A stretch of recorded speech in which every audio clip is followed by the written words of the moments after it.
Welcome to the Surviving Siblings podcast. I'm your host, Maya Roffler. As a surviving sibling myself, I knew that I wanted to share my story, my brother's story. I lost my brother to a homicide in November 2016, and after going through this experience, I knew that I wanted to share my story and his story. And now it's your turn to share your stories. Today, I have a really incredible surviving sibling with us. We have Earla Dawn with us. Earla, welcome to the show. Thank you, Maya. Thanks for inviting me. Yeah, my pleasure. I've wanted to connect with you for a while. We've been, in the same social circles for a Yes. while. So thanks for coming on today and sharing your beautiful sister with us. Oh, So thank you. Yeah. tell us a little bit about you and your sister and your relationship. Take us Okay. back. Tell us about Sure. you guys. Yeah. I look back and I think we really did have a great childhood together. There's four of us: Earla, Bruce, Leigh-Ann, Alan. Leigh-Ann was about 2.5 years younger than me. People always thought we were twins because we were the same size. I was short, she was tall. So we equal it out. We grew up in the Prairies, first in Manitoba, and then we moved to Saskatchewan with our family. And we just had lots of fun. I always like to caveat, though, that we fought like cat and dog. I'm not kidding you. We really did go, probably physically, but more like kind of wrestling because we had two brothers. So lots of wrestling moves happening. Yep. But we had fun together, and when we were, like, in our early 20s, we both had children, and we just said, "We're not gonna fight anymore," and we never did. We got along really well.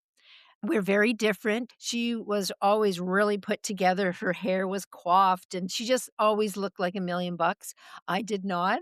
We were very different, but we still had lots of fun together. Our children grew up together, so that was a really lovely part of life together. I'll always be eternally grateful for her having a daughter before I had my kids so I could learn from her. She was a great mom. She was a dog lover. She had all sorts of different jobs, and, when she was in her 40s, she went back to school, and then, a little while later, she got a divorce, and she moved to Spain, and thank goodness for a really good phone plan. We learned Skype, and I don't know if we talked every day, but almost. She moved there in 2006, she moved there, and I went to visit her 3 times at least, and even though we were, like, a world away, we still were very connected. I was very lucky to have her in my life for 51.5 years. Wow. Yeah. I know that was the energy I was getting when you were showing that. I'm like, sounds like you guys were each other's, like, cheerleaders, and I love that. Yeah, yeah, yeah. She was my person, and I was hers, and, she went through a lot of stuff, but we were always there to listen. She lived very close to me when she lived here in British Columbia, so we Right. saw each other a lot, and we had the same group of friends. So, yeah, so then when she decided to move to Spain, I took her to the airport. I cried all weekend. My dad was a big letter writer, he was a stamp collector, so it was just a real part of us to always be sending letters and postcards and connecting that way. Yeah, I love that. And thank goodness, yeah, you were because she moved and it was just kind of like you said, like you learned Skype, like that's when that Mhm. technology was first Yes. starting to like come out, like thank Mhm. goodness for it, so you guys Yes. could stay connected.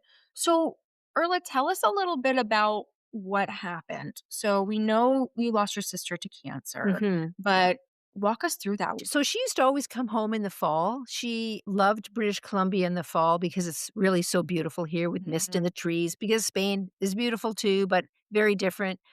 And, she'd always, come for a checkup, and she always had kinda, like, stomach issues, and, I think that, after a pap smear, is that what you guys called it in the States?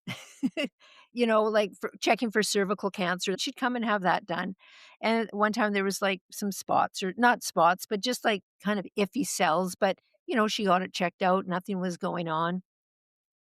So she was in Spain, I don't know, probably about 5 or 6 years at least, and she wasn't feeling good, and she was playing paddle, which is kind of a pickleball game, and one of her people, like, she just said, "I just can't, this isn't feeling right." And before that, her and I, whenever we got together, we would always run. We just loved running together, and when she came home June for her daughter's graduation from nursing school, and Leanne, she could run like 3 blocks and that was it. She goes, "My stomach is just really sore." So, she went back to Spain, in June and then just not feeling well, and then probably about 2 days before Canada's Thanksgiving is the middle of October, Mhm. and she had gone to a naturopath there who said, um, "There's a growth on your pancreas," and he basically said, "You need to go home." So, within 24 hours, she packed up a huge suitcase, her and her fiancé, Steve, a lovely man that she met in Spain. First of all, she called me and said, "I've got a growth on my pancreas." And I said, "What's a pancreas?" Like, I'm not a body person, so I had no idea what it is. And then I just found something that I wrote the other day. It was wanted new pancreas. And it was something funny I wrote for her. It was because, do you know the show ER? George Yes. Clooney and all that? Oh, So yeah. that was our show. So Thursday mornings when she lived in Canada, we always talk or it was on the yeah, anyway, the night after the show, we'd always talk about it. And so I made this ad that we're gonna find her a new pancreas. And, just really because I knew it would make her laugh because Yeah. and the day that Leanne phoned me and said, "I'm gonna be coming home tomorrow, can you pick me up from the airport?" I said, "Sure." And I told a friend who was a pharmacist, and as soon as I said, "My sister has a growth on her pancreas," she goes, "Oh." And I knew that that was I mean, my friend Fatu was not a demonstrative person, I knew that that was serious. I looked it up. On Google, I looked up the statistics, and honestly, I have never used Doctor Google again because it was not the news that I was hoping for. Yeah. So she flew home and, she came home like, she came off the plane and her fiancé, Steve, says, "I thought you guys would be crying, like, how come you're not crying?" And we just said, "Well, we're happy to be together, like, this is happening, but we're just happy to be together," and so, then, okay, we're gonna get you healthy, and my brother was looking up, mega doses of vitamin C and all this stuff, and Leanne just said, "We're gonna wait and talk to the oncologist," and so she went through some tests, and I'm kinda telling you all about this, Maya, because when you're told about a terminal cancer or, something serious, there's all these little things that kind of go along with I the agree. event, I agree. and, I love it. We need to hear all of this, Earla. I I think love so the too. detail. Yeah. Yeah, I think so too because, b you know why? Because I think we also did things right. I think we did a lot of things right. Yeah. One of them was listening to Leanne. I think sometimes people kind of think, "Oh, I know best, I'll look after you." I always went by her lead, and she said, "I don't wanna do anything until we go see doctor" we forget his name, we call him Doctor Zed. So it was myself, her fiancé, Steve, her daughter, Sarah, who was a nurse, registered nurse by then up north in British Columbia, but she came down and stayed with us. And we went into this little room and he drew a picture and he said, "It's all over." Leanne said, "Well, what about chemotherapy or radiation?" He said, "That would give you a week." Wow. And that was, like, about that was November 8th, Okay. because I always say that's my worst day Sure. because that was like, the illness was confirmed that it was terminal, and that was just so out of the blue.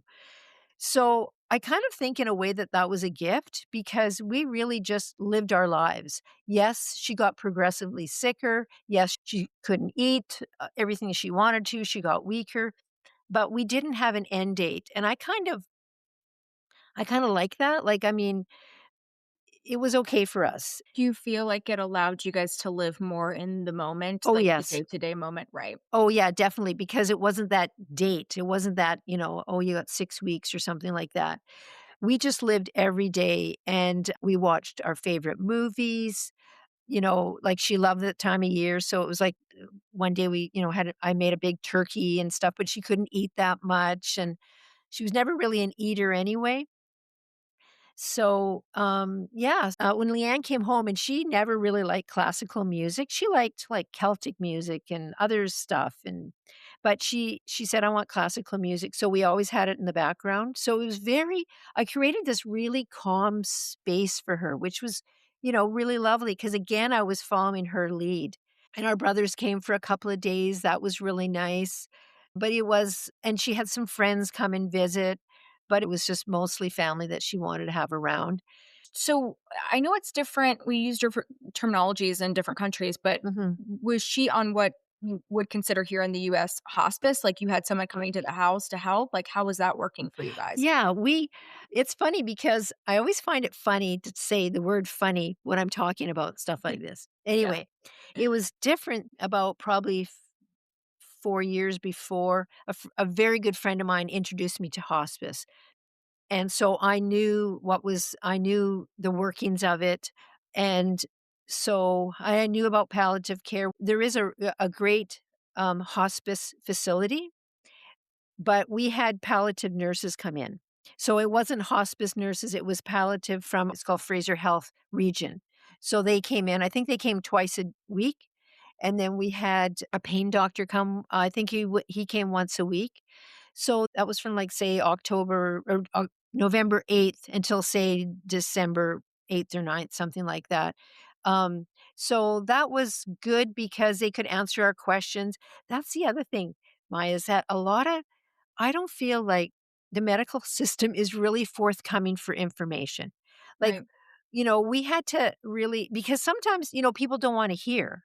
But I just thought, we're all adults here and we need to know. If you've lost a sibling, trust me, I know exactly how you feel. I'm Maya. I'm the host of the Surviving Siblings podcast, but I'm also the founder of Surviving Siblings Support. I know that going through this experience is extremely difficult, whether you've lost a brother like me, a sister, or perhaps more than one sibling. Trust me, we know exactly how you feel. So that's why I started our Patreon account. You can click below to find out more about our Patreon. If you join our Patreon group, it'll give you just a little bit of extra support that you need along your journey as a bereaved sibling, or as we like to call it, a surviving sibling. We offer monthly support groups. We offer a free copy of our grief guide that is actually found on Amazon. It's called The Grief Guide for Surviving Siblings. We also offer direct messaging to our community and to me for extra support. And we have incredible events. We have workshops throughout the year that you'll get access to, and you'll also have access to our summit that happens annually. And so much more as you'll connect with a community of surviving siblings that understand the journey of losing a sibling. You can click below to join us today and also check out some additional VIP features that we offer. I hope to see you in the group, and until then, keep on surviving, my surviving siblings. So you feel like you had to really advocate, obviously, Oh, on yes. behalf Oh, of yes. Leigh-Ann and ask all of those Yes. questions and find Yes. all of that out and give her the information too, because then, you were following I love that. I feel like it's such a Mhm. theme in your story that you were going with what she wanted, right? And you were like, Yes. but I mean, how can you do that if you don't have all the information, to your point? Well, that's right. Yes. And, I mean, I was lucky because I did have an insight into hospice and palliative care, but there's still a lot to learn. And do you know hospice nurse Julie online I on sure do. Instagram? Okay, I sure do. I think that should be in everybody's podcast list because Yes. since then I've learned so much and she's reiterated that what I did learn. But um, so Leanne never went into hospice. Mhm. She so her and Steve got married and are like she made herself she didn't call it a bucket list, she called it a list for life. And she made a list of I think 10 things. 7 was number 7 was get married. Number 1 was touch a monkey. She wanted to hug a monkey. She loved animals. She always had dogs, but she wanted to hug a monkey. And she said I wanted to go sailing. And then a very good friend of hers, Joni, came to visit, and, she told Joni, "I wanna go on a honeymoon. I wanna go to Hawaii." And so Leanne and Steve planned a trip to Hawaii, and she asked me if Michael and I wanted to go, and I would have loved to have gone on a holiday with them, However, I was off work from stress leave, and I didn't think it really looked good that I was going to Hawaii, Right. like, I'm I really gonna de-stress, guys. I'm going to Hawaii on this leave. exactly, exactly, exactly. She did say to me,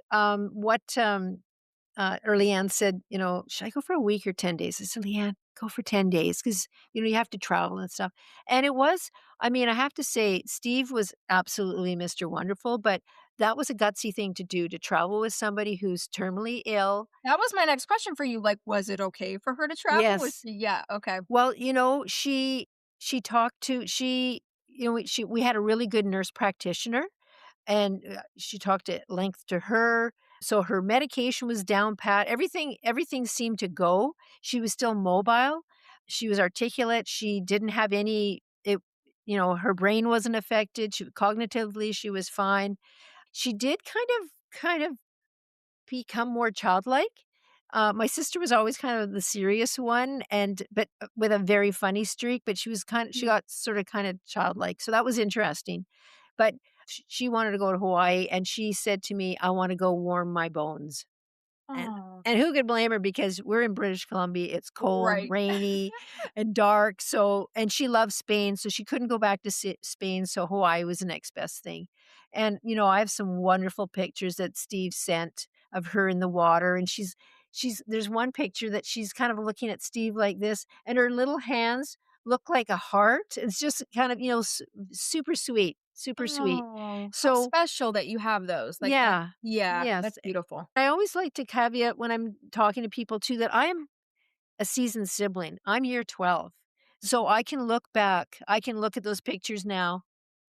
It might make me sad, but it brings me more joy. So, that's what, and again, that's why I like to talk to people because I didn't know about hope. I didn't know if I was going to be able to survive after my sister died. Right. And so, I did, and I'll keep surviving and thriving. And, so they went to Hawaii, and I think they went on a plane ride, and they did sailing. They forgot her medication, so they had to find a pharmacist. Yeah, Oh, it was, kinda hairy, but, like, they're all intelligent people, and they worked it out. So, again, don't be scared to take a trip. Like, if that's something that you wanna do and yeah. yeah. So, she came home, I think it was December 15th or 16th, and she had a hard time walking, and she wasn't communicating that much. We had Christmas together. That was beautiful, and then she just kind of like, she was walking 2 days She before passed. she died. Yeah, Wow. I know, I think it's the human spirit, and, there were some incredible things that happened, like, she was in this room, and she goes, "Oh, there's a bunch of kids out there waiting for me," or, they're standing around waiting, and, she saw kids on our stairwell, and she kinda like, like, Yeah. so, and some people would say, "Oh, it's just the drugs." Well, you know what? We don't know that, and We I don't think know. it kinda gives Yeah. me hope and comfort that, that maybe people were waiting for her on the other side. We don't know. It's life's death's big mystery. I think it was 2 nights before she died. I have a hide-a-bed in here, and her daughter was sleeping here, and, 2 nights before, Steve said, "I am not getting any sleep. Leanne's just moving around too much." So I came in here and slept with Leanne, and I had an incredible experience. So we're laying together, and I'm thinking about my son, and because he makes me laugh, and so in my head, I'm laughing about something that my son said or did or whatever, and Leanne starts laughing, Oh my and gosh. that's oh, yeah, and it was like, "Okay, we don't need words. We do not need Yes. words." Yeah. That's gonna make me cry, and I'm I not a big crier, but oh my I'm getting god. shivers thinking about it because, Yeah. and again, like, because people don't talk about stuff like that, they don't Right. talk about grief dreams after a person died, that, that's the kind of thing that gave me hope, and I hold on to it. Like, there's somehow that we can still connect. So, yeah, so I slept with her that night, and then the next day, and I also was writing at the time too, like, so that was I'm so glad that I documented stuff. Yeah. I've since learned that aunties are the documentarians of a family, so I'm a Yes. full-fledged auntie. And then the next night, her daughter came in here, and, again, I'll tell you the whole story, Maya, because You need to. yeah, Yeah. yes, and Mhm. people, again, don't talk about it that much. So, Right. Sarah woke me up about 4 o'clock in the morning. She said, "Auntie, can you come and help me with mom?" Leanne was sitting up in the bed, cross-legged. It was like she was doing yoga, and this is a woman that did not like yoga. So she was sitting there, in her stance, and she, "Can you help me?" So we, kinda tucked her in and stuff. I said, "Sarah, I'll just lay here in a sleeping bag, be near you." So I was listening to music and I was writing, and then she came and said, "Auntie, I think my mom's gone." So I came in and oh, so the other thing too is the one good thing about when you're connected with palliative helpers, a nurse, death doula, hospice, is that they can prepare you for times like this. And because Leanne's death was going to be a known death, the we filled out this one-page thing from palliative, and they took it away. So that meant that we didn't have to panic. We didn't have to phone somebody. We didn't we could just let time evolve, and that was How nice. I'm so sure. beautiful. Yeah. I Mhm. kept saying to Sarah, "We have the permission of time. We Right. don't have to rush anything." And that's the other thing. So, I'm listening to Sarah, or Leanne, and then I also listened to Sarah. She was 35 at the time, Right. full-fledged adult. She can make decisions. So I tried to find Leanne's pulse, and I'm not good at that. And then I, went and told my husband, and he said, "Check her, I think, in your groin or something." I said, "Michael, she's my sister. I can't check down there." And Steve was upset he couldn't. But, I mean, she died. So the bed. So Sarah's sleeping here, and Leanne died with her face turned to Sarah, eyes open and smiling. Oh my god. And I like to tell that story too because, I mean, not every death is like that. She had a very peaceful death. Mm. We think she died around maybe 6 or 7. The palliative nurse came, and her and Sarah kinda cleaned her up because that's another thing that people aren't aware of, that your bodily fluids, sometimes they leave your body. Right. So, she had the fuzziest, cutest pajamas, and I put them on her, and she was starting to get a little stiff, but I thought, "Darn it, you're gonna wear these," 'cause, just I wanted her to be cozy and stuff. Mhm. So, she looked great. She was in this room, and, so, yeah, so I think about 10 o'clock. I think about maybe 10 or 11 people were in the room. I can't remember there, but there was 2 people that sat on either side of Leanne, and then chairs around the room, and one lady had never seen anybody dead before, so she said, "I don't know if I wanna come in there or not." I said, we've got the loft right there, you can sit there if you want." My friend Fatu, she couldn't find a babysitter, so her son's downstairs playing a video game or something. Mhm. My family had already they were gone for a walk in the woods, so it was just the girls, and actually Sarah's, um, boyfriend at the time. We said, "You're the token male." Yeah. And so we did a meditation. So I led the meditation, and basically it was, I think we had some music playing, and then it was meeting Leanne up on the mountain. This is where I'm gonna cry because Oh my so beautiful god. because, I kind of I it was a guided meditation, so Yeah. so it was just lovely how when we got up there and I said, "Leanne's gonna give you a message," and it was so beautiful. So then we went around the room and shared, and people loved that because, they knew Leanne, and it just, like, it gave us comfort. Yeah. I would say it gave us comfort.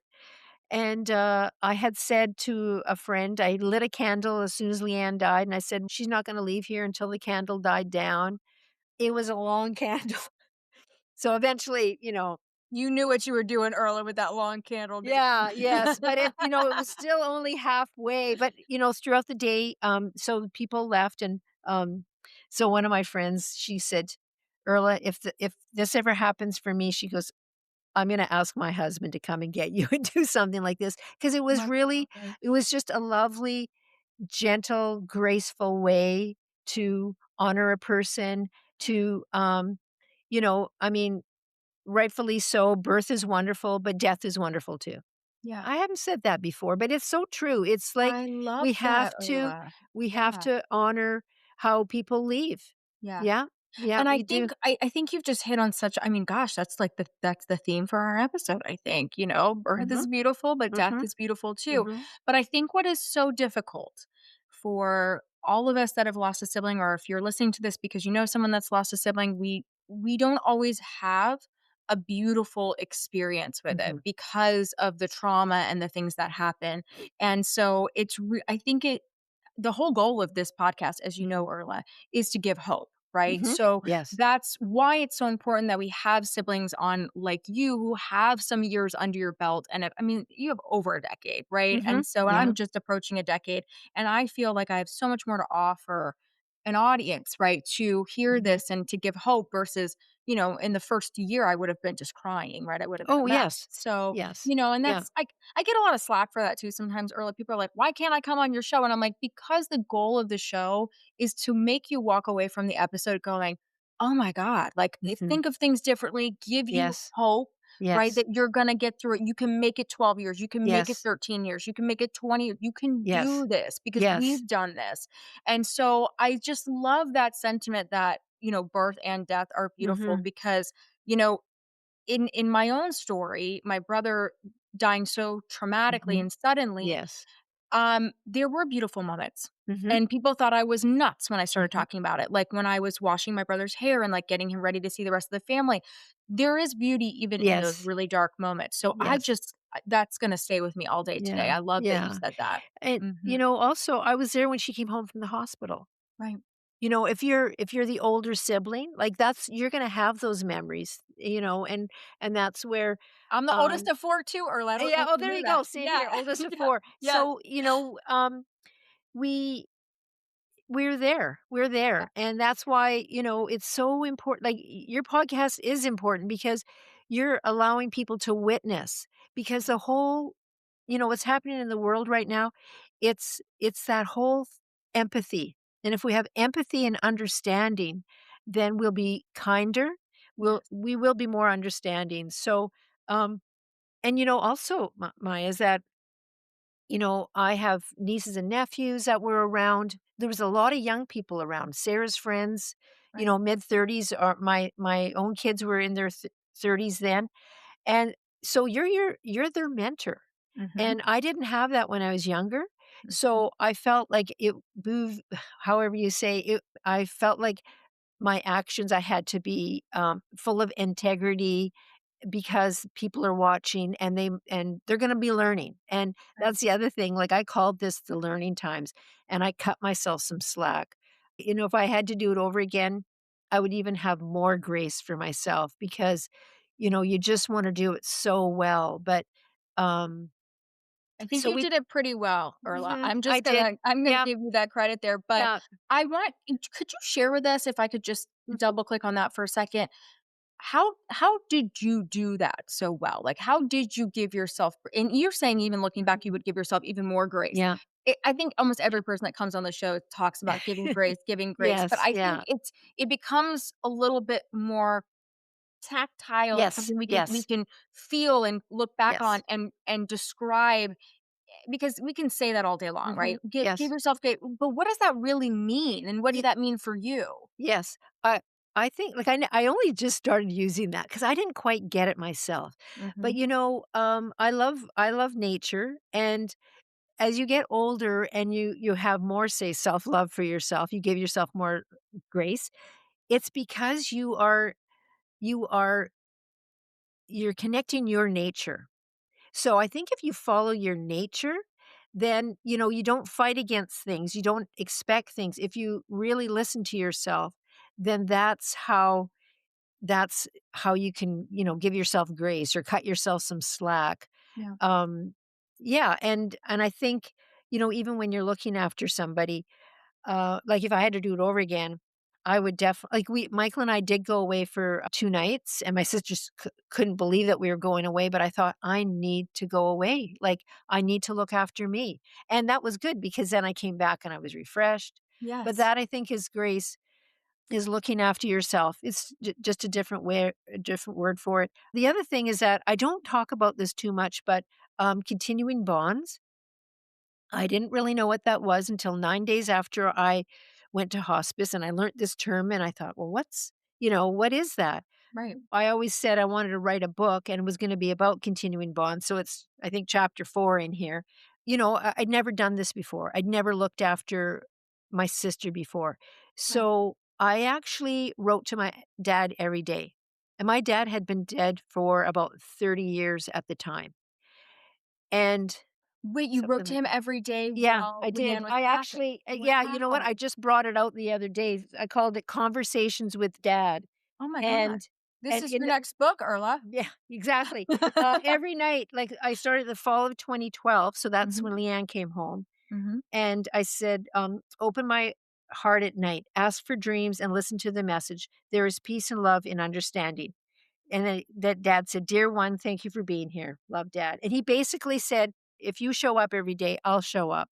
So there's probably 30 pages in this book. So every day I would just write, and it was like I would tune into him, just like how I kind of tuned into my sister when she was laying here, and I she was laughing when she was, Yeah, we'll we'll call it mind melding, what yeah. Leanne and I did, but I really do feel that, I mean, and it was very my nature because Dad and I were letter writers, so it just was really, it and that was, so listening to that instead of like, "Oh, you should be doing more," whatever, just really listening to that, I'm doing the best that I can, and that's why I always call it the learning times, because I was learning to look after Leanne, and I think we did a good job, like you said. I think you Yeah, did a wonderful job, yeah, and I know yeah. everyone that listens to this episode and everyone that just knows you in the sibling community and knows Mhm. your story knows that you did a good job, but I think we're our own worst critic to your own Oh, yeah. point, Oh, right? yes.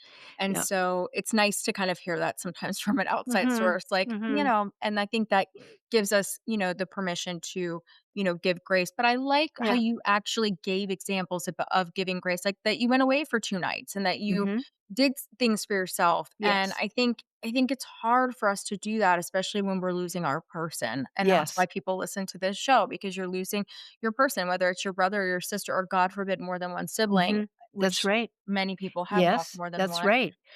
And And it's and tough. if we're a sibling, we like, if you're lucky enough to get along with him, you care. So when you're gonna be looking after them, either before or after they die, like, you are a caregiver. And that's, another thing that our culture, our society does not put weight in that job.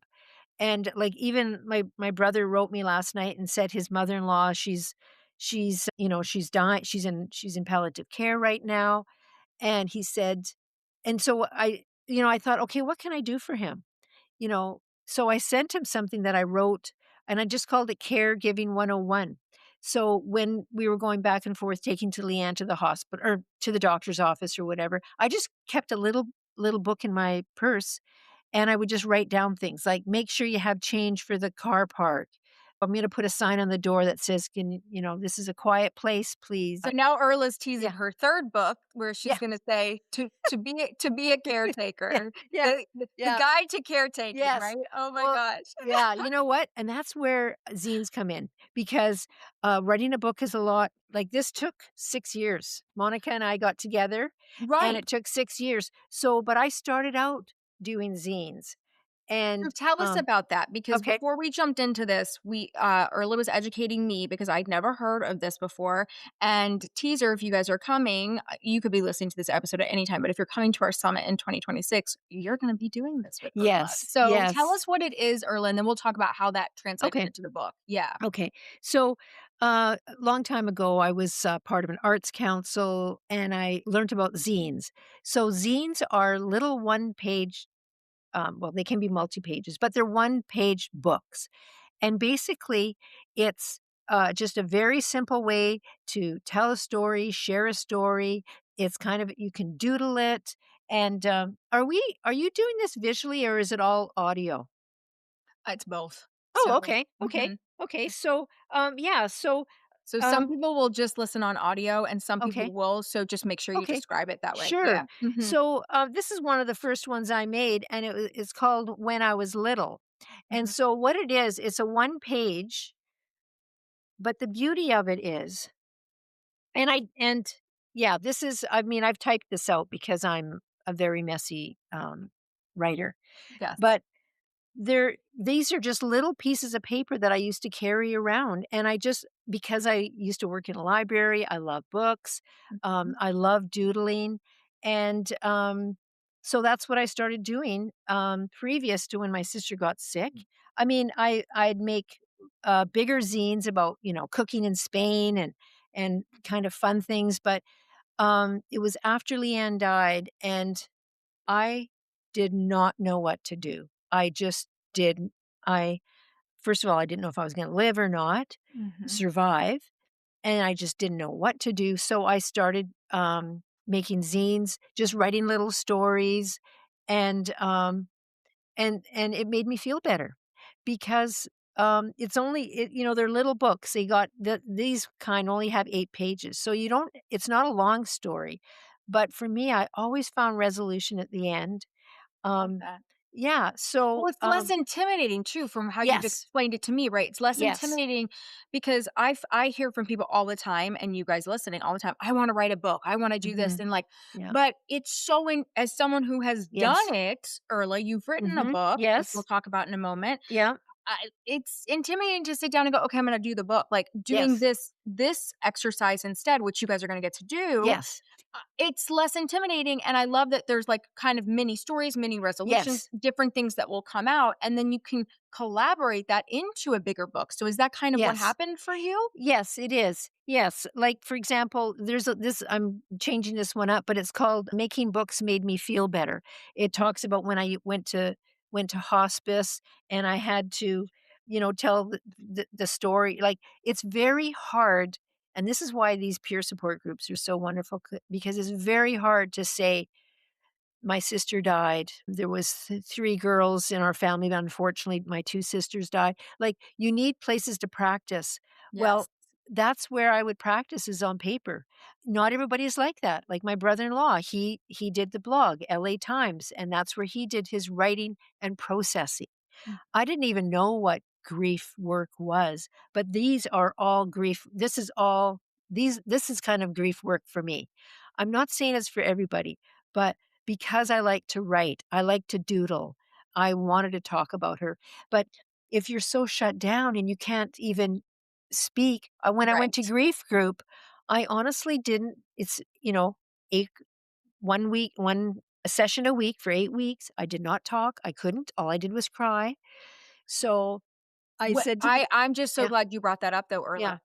So, well, yeah, because a yeah, lot of people are like, they judge themselves. They're like, "What if I'm not mhm, talking? What if I'm not yeah. crying? What if I'm not this?" And for you, it was just you were just crying. Oh, Like, yeah, that was your release. yes, it was, and I didn't find my words. I just because it was such a shock, because, again, we go back to, why we do this kind of work. It's Mhm. because people don't talk about sibling grief.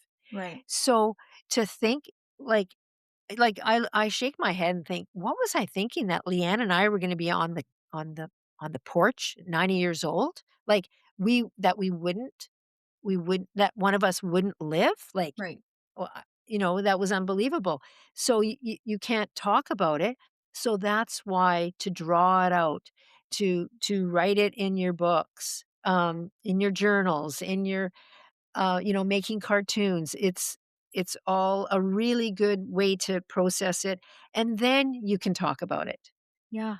And I then you mean, can talk your about it. story's so perfect for those of us who can't find the words and we need another outlet, whether it's writing or art, something more creative. And that so fits for you, Earla, because you've been a creative your whole life. Mhm, And so of course you would like it's probably sounds silly to you now. You're probably like mm, hindsight's 2020. Of course I would process an intense thing more creatively because that's who I am. But yes. when you're so to your point, when you're so Yeah. deep in distraught and grief, you're not going to be Mhm. thinking, well, let me think, how should I Yeah. process it? It's Yeah, not you don't have exactly. that kind of Exactly. wherewithal to do that. Right. Exactly, and I basically, honestly, I couldn't even barely fold paper, so I just had a sketchbook, and I would draw 8 panels, and then I would write out my stories in.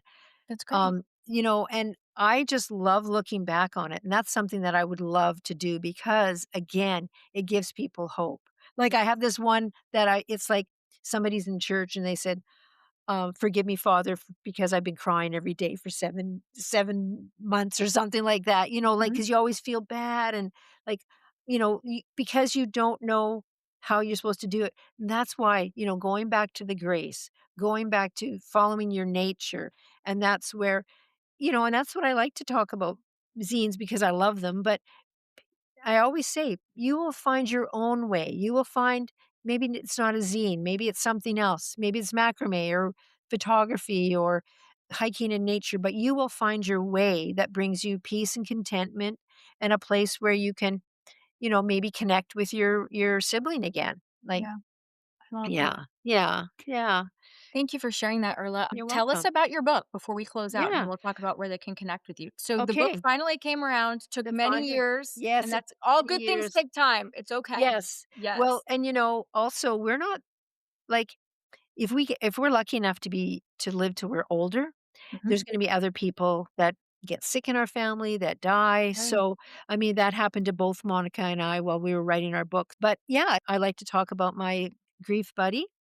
And I didn't even know what a grief buddy was but I wrote and it was just for me. I've never shared this like out and out, but I made this little zine. It's called I Need a Grief Buddy. Oh, And I talked about, what happened to my sister and then just little bits. This is, it's sort of like a Mary Poppins thing. I need a grief buddy who knows these words or willing to learn about them. Continuing bonds, intentional grieving. Someone who agrees with general anxiety during medical leave is just words that your employer insists you use. It just means sad. And they'll be willing to buy a t-shirt that reads, I will prevail. So in my mind, I was looking for a buddy. And so about oh, late, longer than that, probably about 4 years after Leanne died, I was on Facebook. I wasn't a big user, and I came across this woman's words that they resonated with me. Monica and I connected, and I accidentally butt dialed her one day, a couple months after, because like she's living on the island, not too far from us, but it's a day's drive or whatever. And we connected, and we've been friends ever since. And I would say we probably connect every day. And she had said that she wanted to write a book. Her older sister Darcy had died from melanoma. And so it was our experience, surviving siblings of ones that had died from a terminal illness. right. So while we wrote the book, we actually took a course on traumatic loss facilitation because we that's not our experience, but we did want to understand what other people went through. And so we did a mind map together, and which are the our if you're familiar with the mind map, so we put sibling grief in the middle, and then we offshoot, okay, what would we like to see in the book that we wanted to read? So it Right. was like, we're missing them. How do we navigate the family? How do we rebuild our lives? How do we're changing. How are we changing? So that was the premise of um our subtitles. Yeah. So and then every chapter, we just we would s we I mean, it didn't start off as a book, but because we asked each other so many questions, and that's how we premise the book. So each chapter in our mind is we're talking about 3 areas, and so the questions that would come up and how would we deal with it. And then Monica wanted to have a chapter with siblings. And I just said, "Monica, this is taking long enough."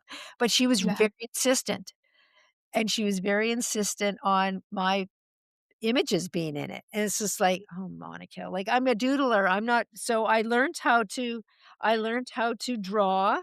So this is about continuing bonds.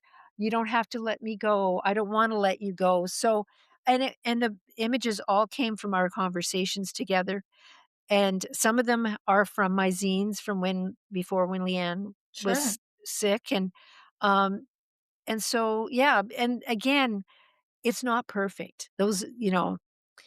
it's not a perfect book, but I think it's a very supportive book, and that's what we've heard from people, and that's why I like to tell my story because they will tell their story too.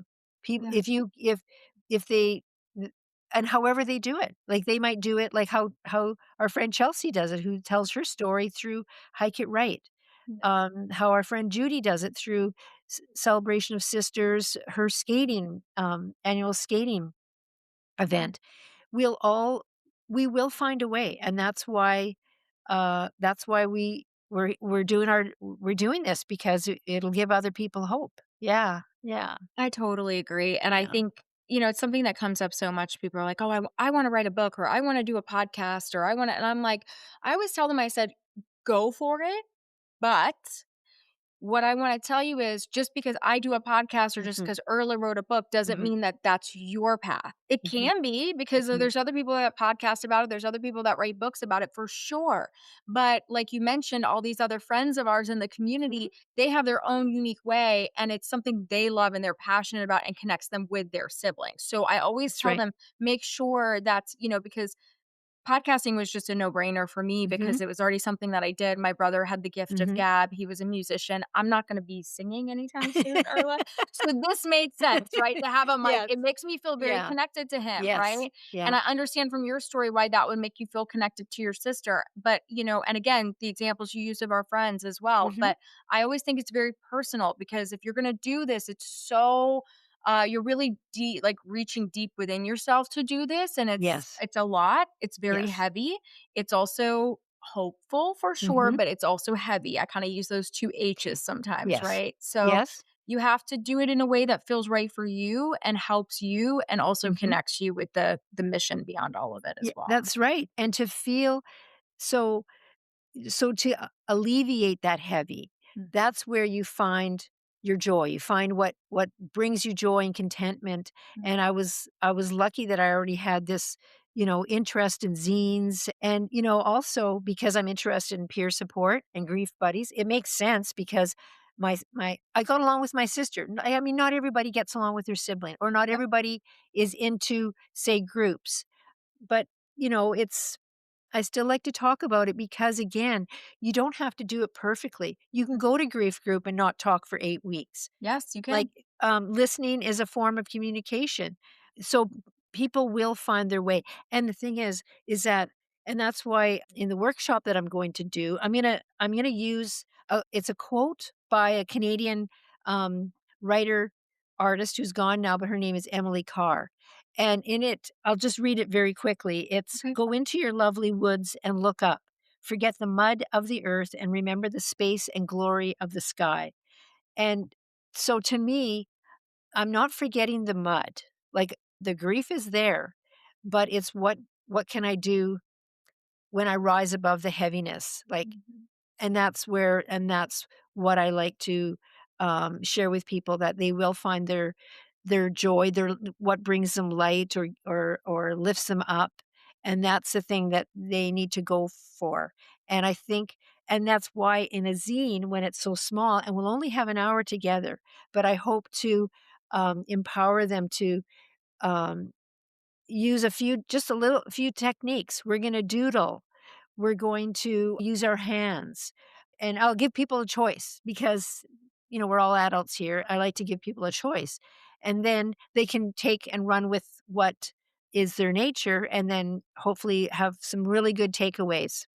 Yeah, they definitely will. I'm Mhm. so I'm so excited to have you a part of the show and then also have you a part of our wonderful event. I can't believe we're going into our 3rd year. Regardless of Yeah. when you're listening to this is the 3rd time you guys are wanting this event. Yeah. So, Earla, thank you for sharing Leanne with us today and thank you for sharing your story. Tell everyone the name of your book again and then where they can connect with you, where Okay. you're comfortable connecting. So it's Living with Sibling Grief, Imagining a Way Forward. It's available online from the bookstore that starts with an A.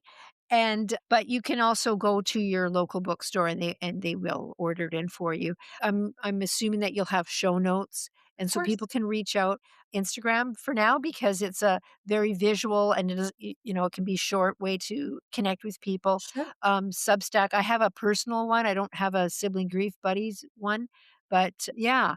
What is your handle on Instagram, Earla? It's sibling grief buds. That's what I thought. Sibling.grief bud. Yes. Yeah. Perfect. And then, Earla Dawn 012, or 01, I'm there as well.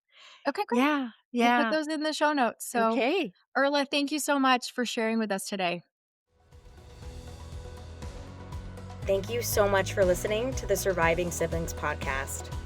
If you enjoyed this episode as much as I did creating it for you, then share it on your chosen social media platform. And don't forget to tag us at Surviving Siblings Podcast so that more surviving siblings can find us. Remember to rate, review, and subscribe to the podcast. And don't forget to follow us on all social media platforms. We're on Instagram, Twitter, and TikTok at Surviving Siblings Podcast. All links can be found in the show notes, so be sure to check those out too. Thank you again for the support. Until the next episode, keep on surviving, my surviving siblings.